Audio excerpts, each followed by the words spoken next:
અને આ તરફ દિલ્હીમાં ભારે ઠંડી અને ધુમ્મસનું જાણે સામ્રાજ્ય છવાઈ ગયું છે। આજે અને આવતીકાલે ધુમ્મસનું યલો એલર્ટ દિલ્હીમાં આપવામાં આવ્યું છે। દિલ્હીમાં કડકડતી ઠંડી પડવાની આગાહી હવામાન વિભાગ તરફથી કરવામાં આવી છે।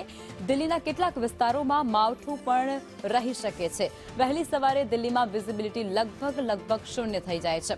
દિલ્હીમાં લઘુત્તમ તાપમાન 8 ડિગ્રી પર પહોંચી ગયું છે।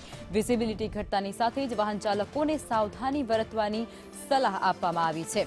દિલ્હીમાં ધુમ્મસની સાથે પ્રદૂષણનો કહેર પણ એટલો જ યથાવત જોવા મળી રહ્યો છે। દિલ્હીમાં સરેરાશ એક્યુઆઈ 396 ને પાર પહોંચી ગયો છે, જે ગંભીર શ્રેણીમાં આવી રહ્યું છે। દિલ્હી એરપોર્ટ પર મુસાફરો માટે એડવાઇઝરી જાહેર કરવામાં આવી છે। અનેક ફ્લાઇટ્સ રદ અથવા તો વિલંબિત હોવાની સૂચનાઓ પણ મળી રહી છે। ફ્લાઇટ્સની સ્થિતિ જાણવા માટે એરલાઇન્સનો સંપર્ક કરવા માટે તમામ જે ફ્લાઇટ્સની અંદર મુસાફરો છે તેમને કહેવામાં આવી રહ્યું છે।